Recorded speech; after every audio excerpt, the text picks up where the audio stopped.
اللہ اللہ نبی کا گھرانہ، اللہ اللہ نبی کا گھرانہ، یہ گھرانہ براء البراء ہے۔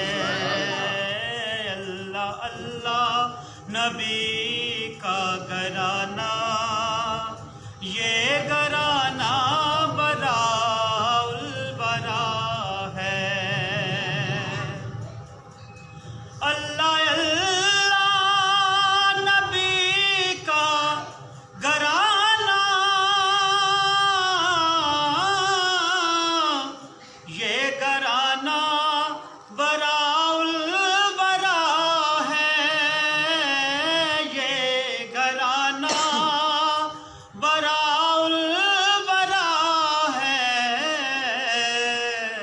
اس میں حسنین ہے، فاطمہ ہے، اس میں حسنین ہے، فاطمہ ہے، اس گھرانے میں مشکل کشا ہے۔ اللہ اللہ نبی کا گھرانہ، یہ گھرانہ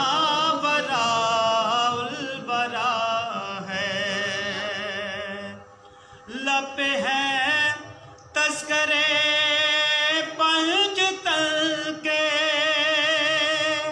پھول مہکے ہیں سارے چمن کے، لب ہیں تذکرے پنج تل کے، پھول مہکے ہیں سارے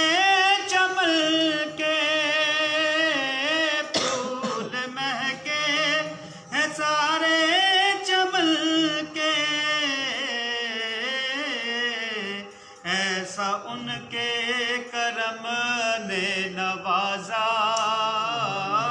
ایسا ان کے کرم نے نوازا، اپنی قسمت پہ دل جھومتا ہے۔ ایسا ان کے کرم نے نوازا، اپنی قسمت پہ دل جھومتا ہے۔ اللہ اللہ نبی کا گھرانہ، یہ گھرانہ براء البراء ہے۔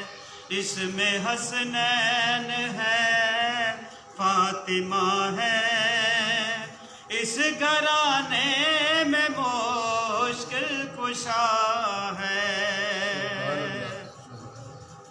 امتی ہوں میں شاہ زمن کا،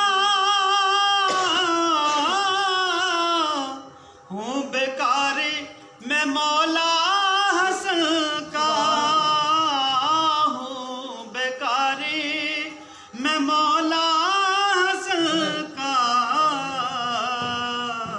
صدقے جاؤں میں ان کی عطا کے، صدقے جاؤں میں ان کی عطا کے، دینے والے نے سب کچھ دیا ہے۔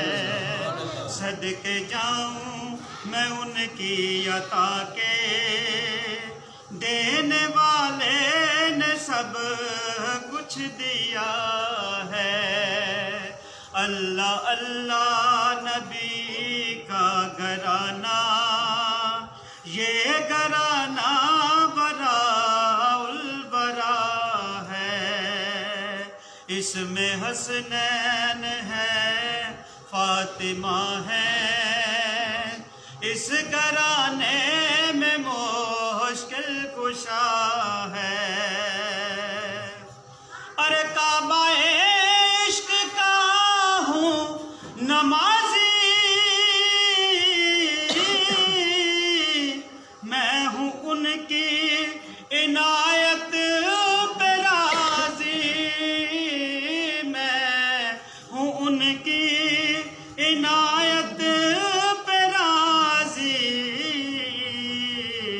میری تربت پہ لکھنا نیازی، میری تربت پہ لکھنا نیازی، پنج تن کا یہ ادنا گدا ہے، میری تربت پہ لکھنا نیازی، پنج تن کا یہ ادنا گدا ہے، اللہ اللہ نبی کا گھرانہ، یہ گھرانہ براء البراء ہے۔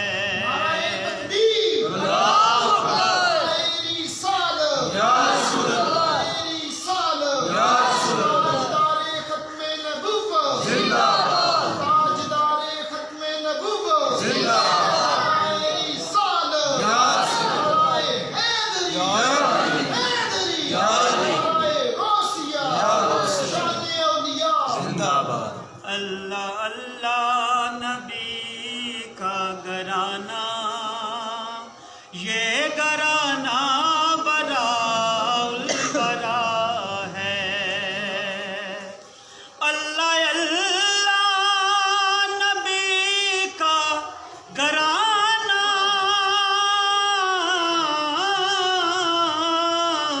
یہ گھرانہ براء البراء ہے، یہ گھرانہ براء البراء ہے،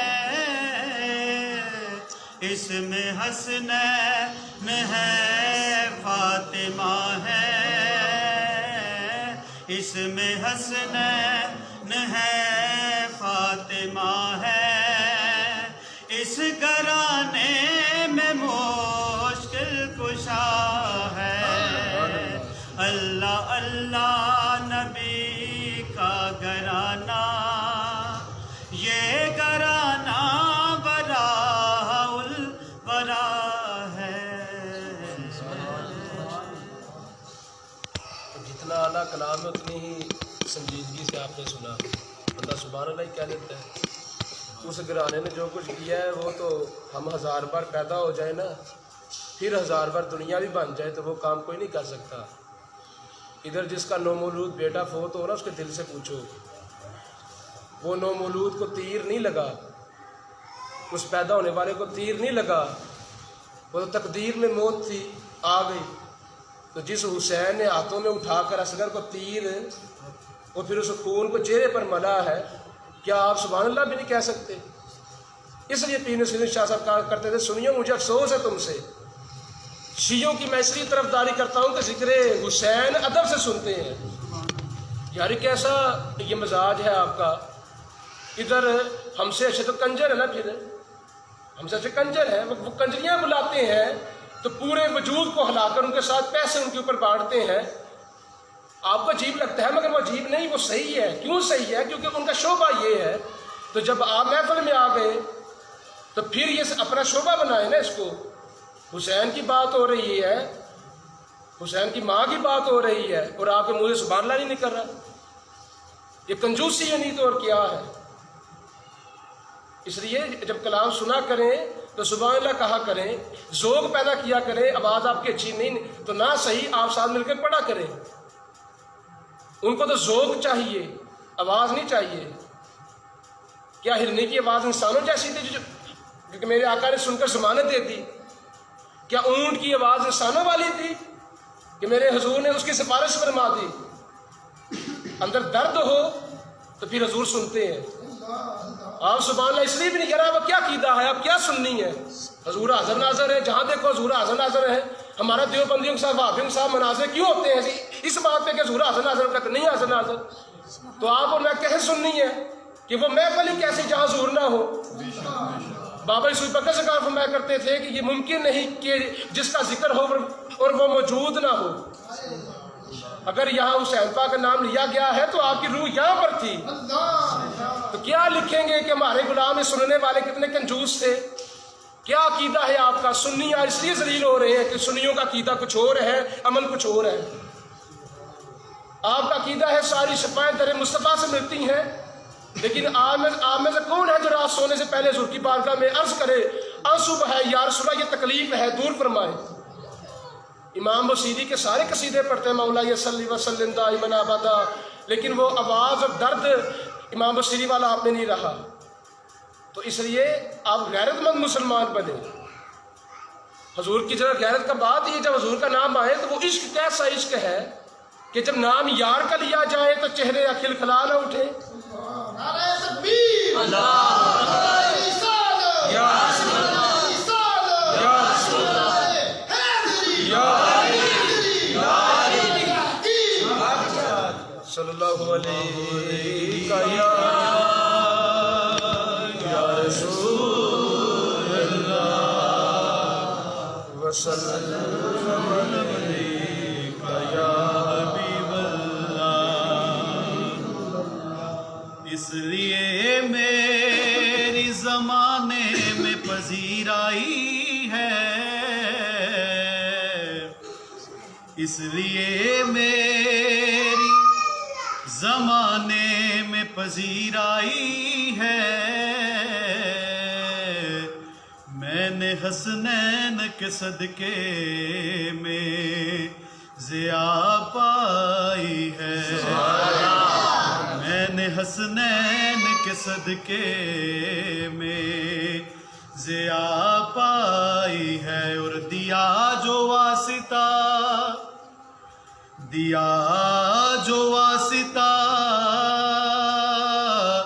سیدہ کا تو بات بن ہی گئی، دیا جو واسطہ سیدہ کا تو بات بن ہی گئی، یہ بات میں نے کئی بار آزمائی ہے۔ صلی اللہ علیہ یا رسول اللہ وسلم علیکہ یا حبیب اللہ۔ جہاں بھی ہو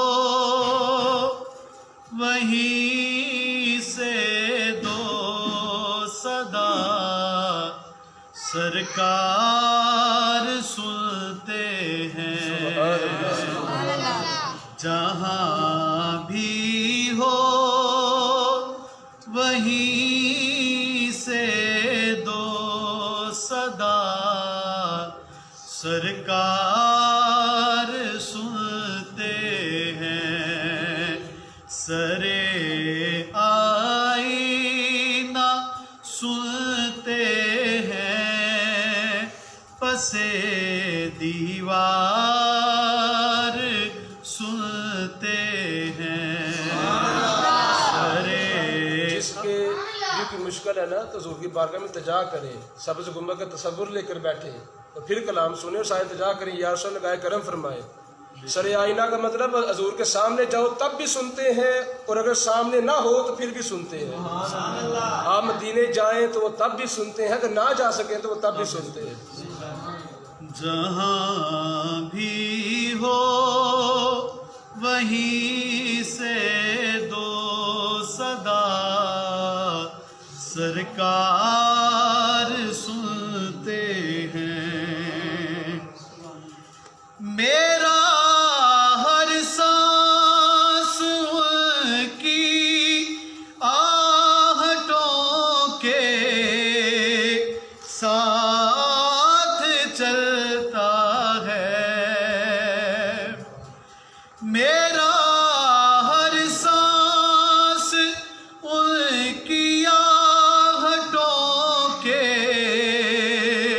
ساتھ چلتا ہے، میرے دل کے دھڑکنے کی بھی وہ رفتار سنتے ہیں، میرے دل کے دھڑکنے کی بھی وہ رفتار سنتے ہیں، سرے